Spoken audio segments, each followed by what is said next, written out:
The Water Margin, Chapter 11.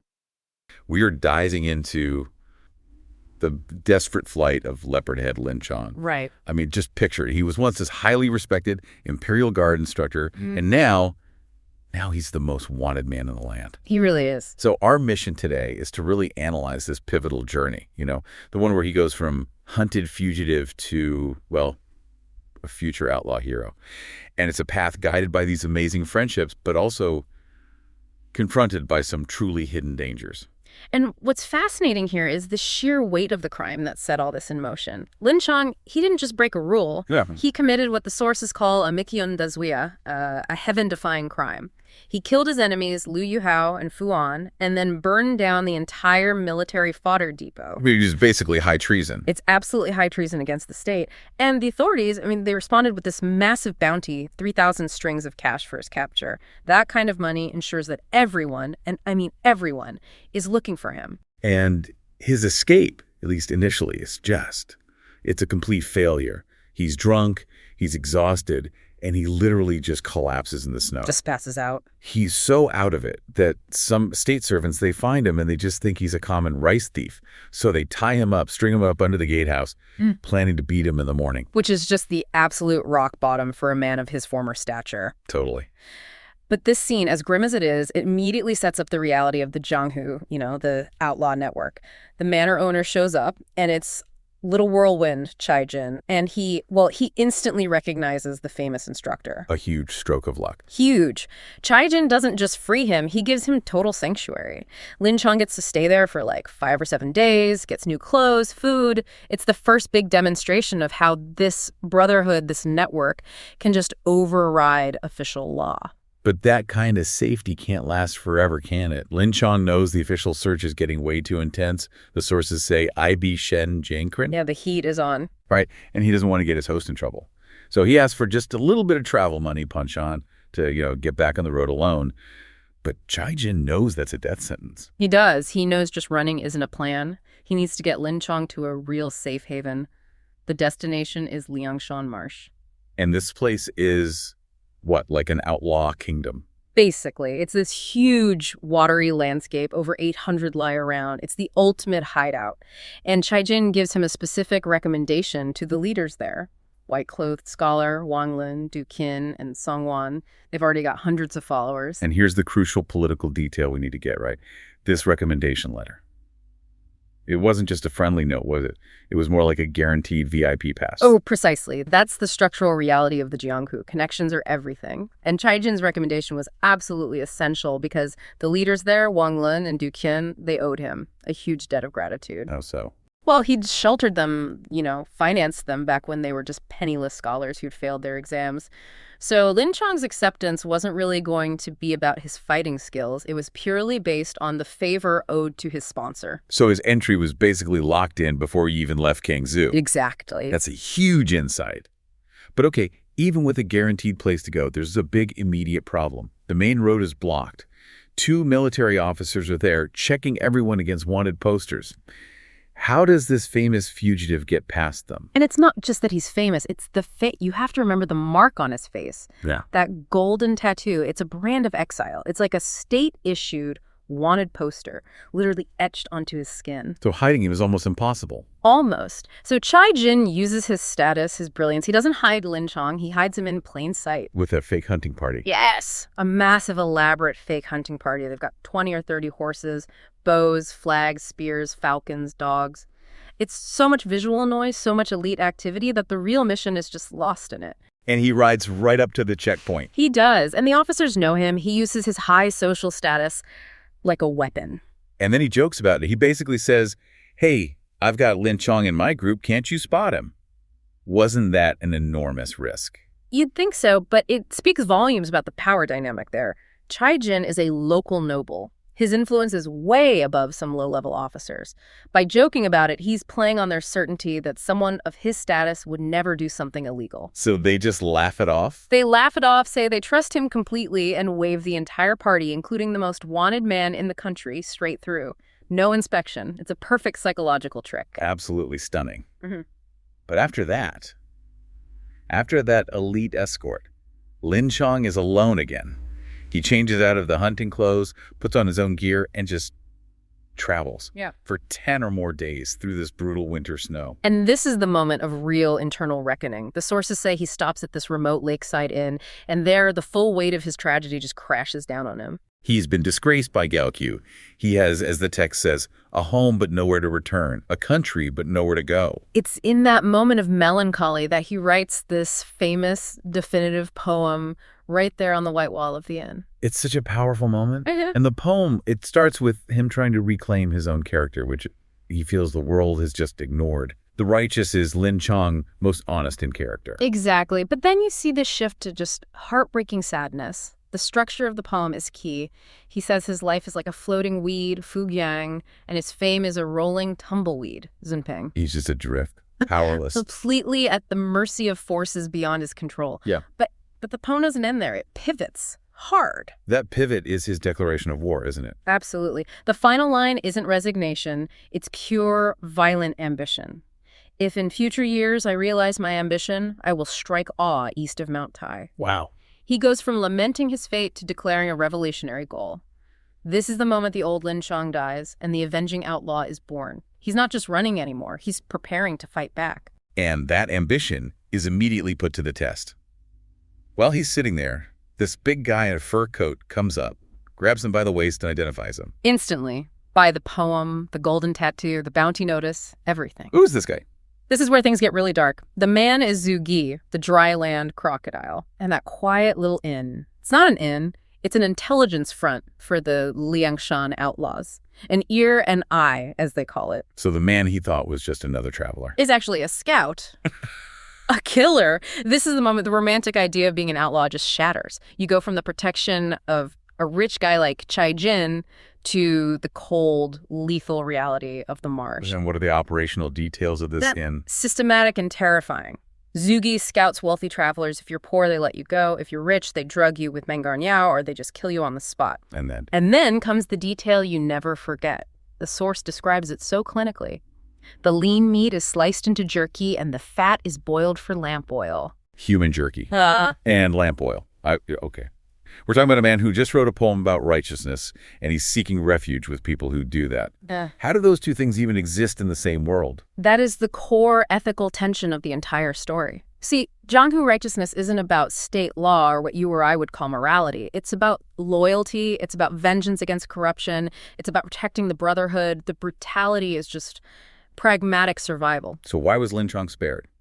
He walked right into the trap. He was saved by his reputation and his goal. Zhu Gi noticed he was only asking for directions to the marsh, which was suspicious. That stopped an immediate attack. Then, once he read the poem, saw the name, and knew about the connection to Chai Jin, the whole dynamic shifted. He went from being a potential victim to a guaranteed ally. It's pitch black, pre-dawn. Zhu Gi is with him. And the signal for the boat is not a yell, not a flashlight. Zhu Gi pulls out this specific bow, a magpie-painted bow, and fires a coded arrow, a number arrow, into the reeds across the water. Right. It's secretive. Paramilitary, really, from minute one. It just screams that he's entering a place that's constantly on high alert. And Lin Chong needs this. He's desperate. A fugitive, framed by Gao Taiwei, exiled. And now, an outright killer, remember, after the Fodder Depot fire.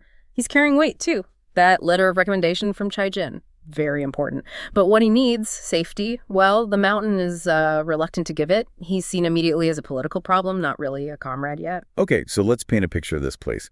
They get out on the water, this huge 800-li marsh. Was that like 250 miles of tangled water? Mm-hmm. Lin Chong sees it, notes it's a man-trapping place. Beautiful, sure. Mountains meet waves, water meets sky, all that. But deceptive. Totally deceptive. And this is where you got to toss out any romantic notions. Robin Hood in the woods, not this.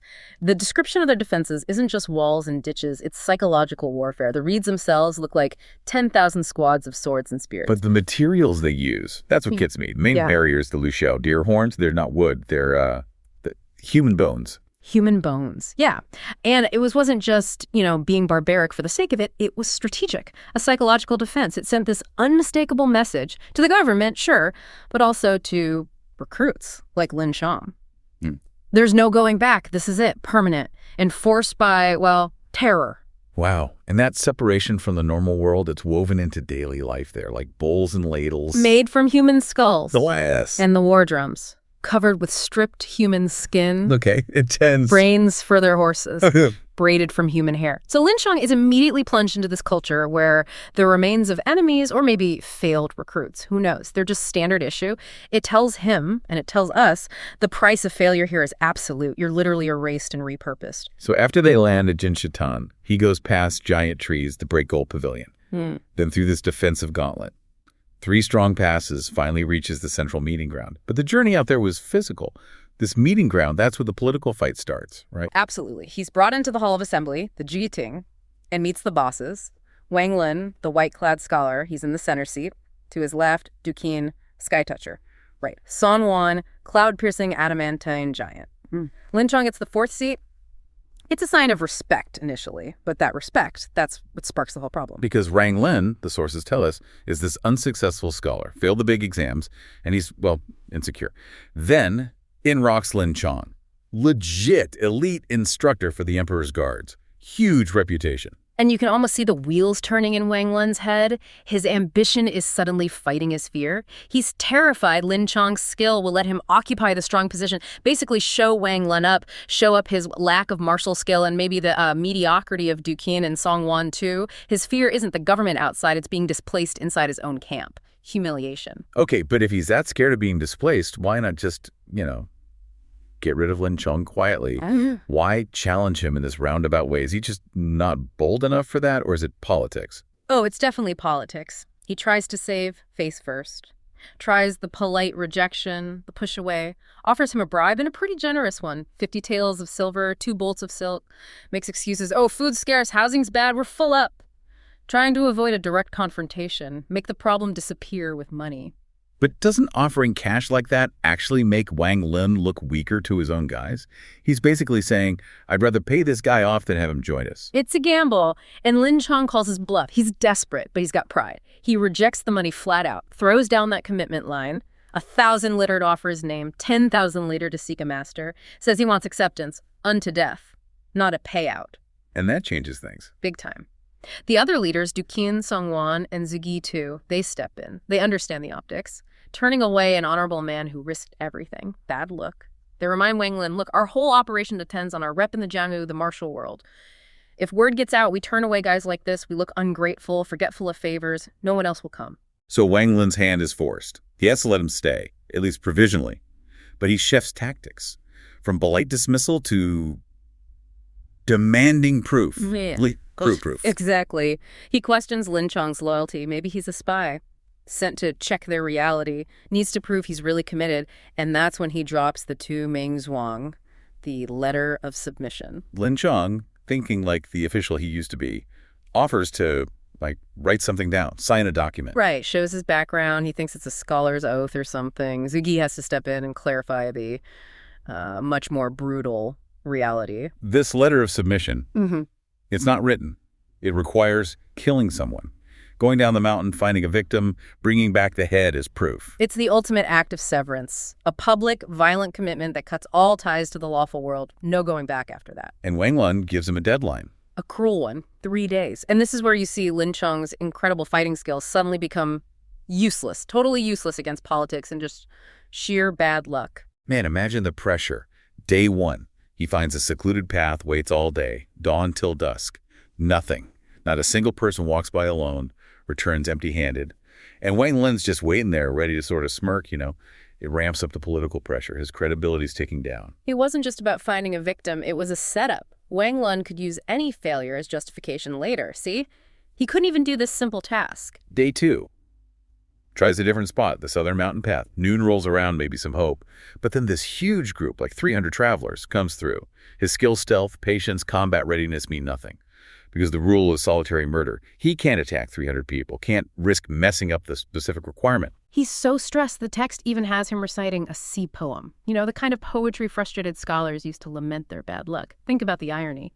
The warrior is using the voice of a failed intellectual to complain. He's comparing himself to Shang Yu, trapped without a boat, these huge historical figures in impossible spots. An elite fighter, tracked by rules and terrible luck. Returns again.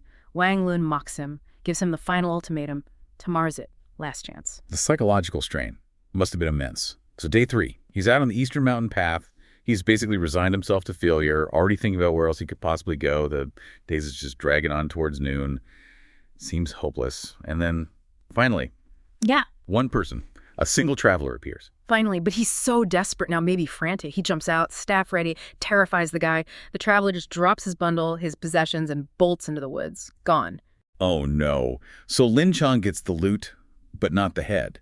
He failed the actual Toming Zhuang requirement. He didn't commit the murder. He's furious, tells his little bandit guide to grab the bundle, just lamenting his awful luck, ready to pack up and leave Liangshan. Defeated! He's right there, about to admit defeat, which would confirm everything Wang Lin wanted to believe, right? That he wasn't cut out for this. And then the whole situation just flips instantly. Just as he's turning away, another figure, a second guy, huge, bursts out from the slope, and he is not happy, shouting like thunder. Yeah, and the shout is pure fury. You ruffian! Unfinished thief! Where do you think you're going with my stuff? I was just about to nab you scoundrels, and now you try to pull the tiger's whiskers. Something like that. Wow. So this new guy immediately attacks Liangshan with his own staff, a pudao. Immediately. Engages him. And this is the confrontation Liangshan needed but couldn't engineer. A real fight. Head-to-head against a powerful opponent who's already accusing him of being a common thief. It's the perfect, unexpected chance to prove his worth through combat. But, it also throws a brand new, dangerous character right into the mix.